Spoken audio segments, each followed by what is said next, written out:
दिन की तरह मनीषा अपने प्ले स्कूल जाती है जहाँ पर वो एक टीचर थी। उसके बाद वो नर्सिंग कॉलेज जाती है जहाँ उसको एडमिशन लेना था।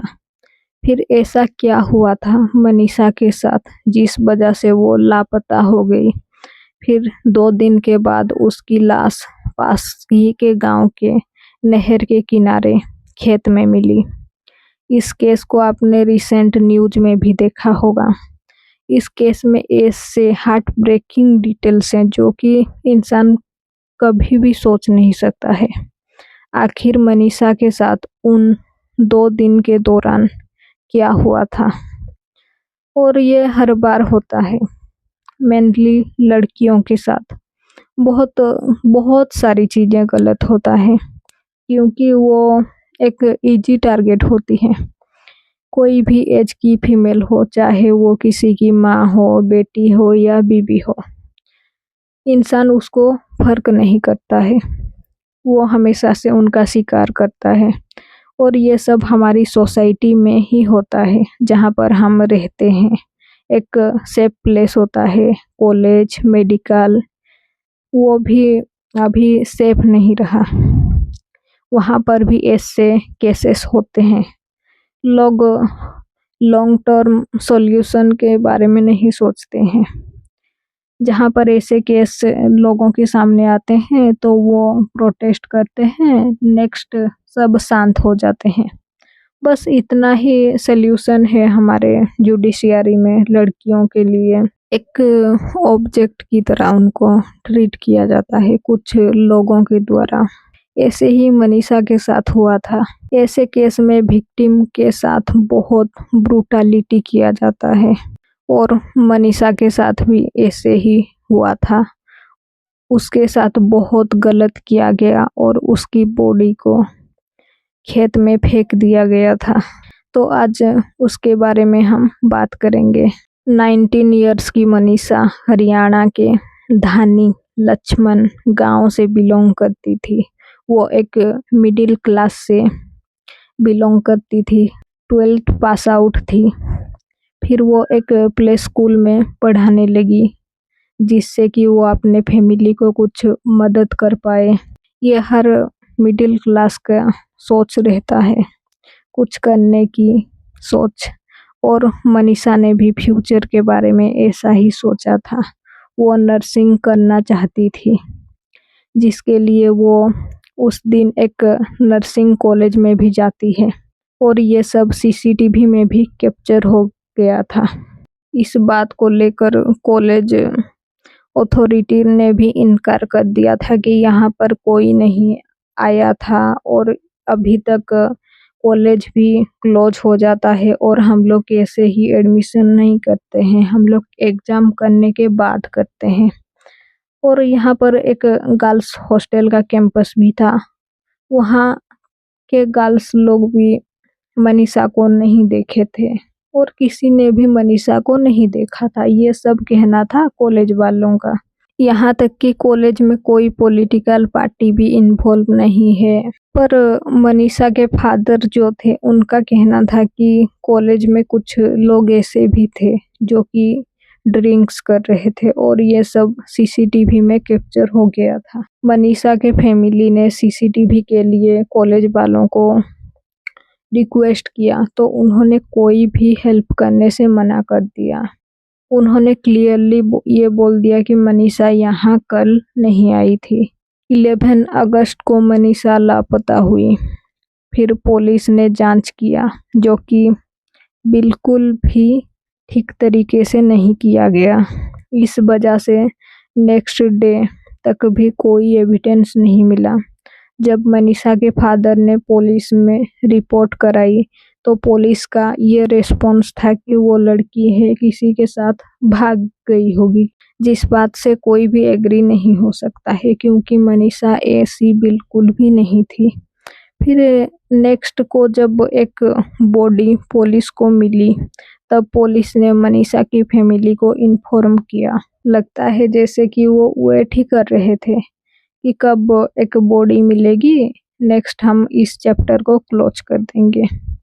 मनीषा की बॉडी को खेत में फेंक दिया गया था, जिसके साथ बहुत ब्रूटैलिटी की गई थी, जो कोई भी इमेजिन भी नहीं कर सकता है।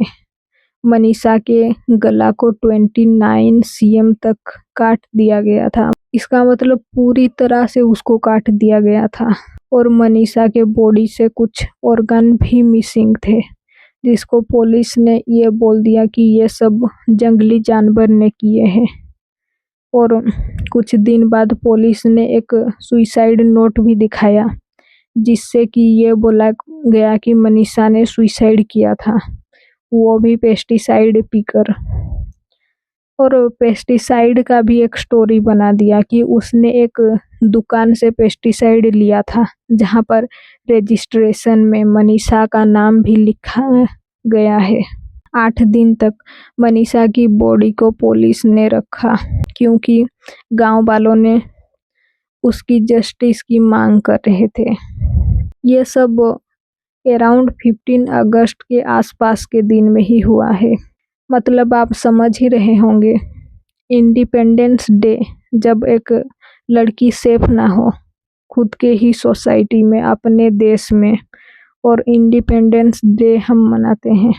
यहाँ पर हमारे पास कोई भी सेफ्टी या रूल रेगुलेशन कुछ भी नहीं है। सब जानते हैं ये सब होता है, फिर कुछ प्रोटेस्ट करते हैं, प्रोटेस्ट करने के बाद सब चुप हो जाते हैं।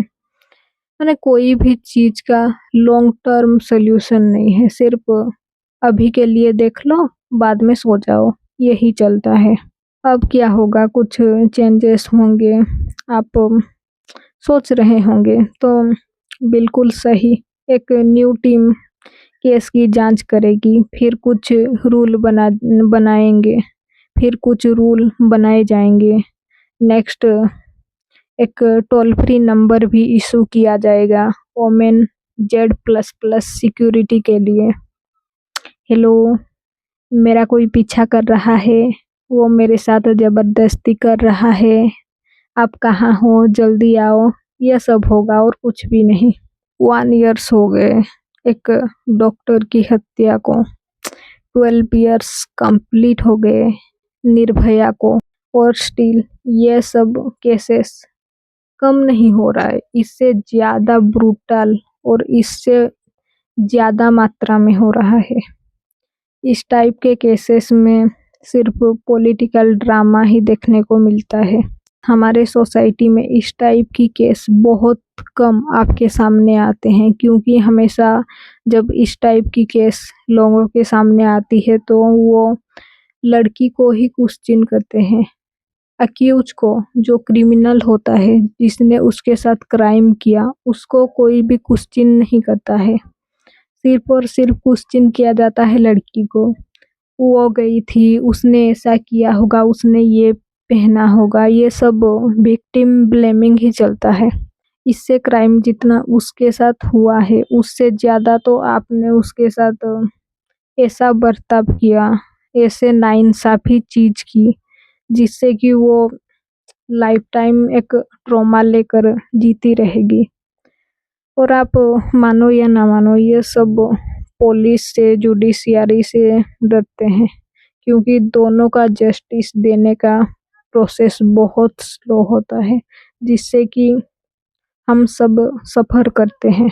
और हमारे देश में डॉक्टर ट्रीटमेंट के लिए और जज जस्टिस के लिए बहुत कम है। ये बड़ी दुख की बात है। ऐसे ही बहुत सारे केसेस हैं जो कि सालों साल पेंडिंग रह जाते हैं। अगर किसी के साथ गलत हुआ तो वो वॉइस राइज करके वो बोलती है, फिर उसको इतना साल लगेगा जस्टिस पाने के लिए, तो कोई हिम्मत ही नहीं करेगा किसी को कुछ बोलने में, क्योंकि ऐसे ही किसी केस को दबा कर रख देना या उसको जस्टिस के लिए सालों साल वेट करवाना एक ही चीज़ है। उसके सामने अगर वो क्रिमिनल घूमता दिखे तो उसको तो कैसा लगेगा, तो आप समझ ही सकते हैं कितना इम्पोर्टेंट है जस्टिस। कभी कभी लगता है कि कोई इंसान किसी इंसान के साथ इतना गलत कैसे कर सकता है, जैसे कि मनीषा के साथ हुआ। कोई इतना गलत क्यों करता है, क्योंकि वो भी एक इंसान ही है। उसमें और हम में डिफरेंस ये है कि वो एक लड़का है और हम एक लड़की, सिर्फ इतना, इस वजह से क्यों इतना गलत किया जाता है। पता नहीं, इंसान है कुछ भी कर सकता है। बोलते हैं ना, जानवर से भी ज्यादा खतरनाक होता है इंसान, और ये तो प्रूव डेली हो रहा है। तो आप समझ ही सकते हैं आपको कितना सतर्क रहना पड़ेगा। और आपका ये क्या ओपिनियन है इस केस को लेकर, आप कमेंट करिए, आपका क्या सोचना है। और मेरी हिंदी थोड़ी स्लो है, पर ऐसे ही कोशिश जारी रहेगी।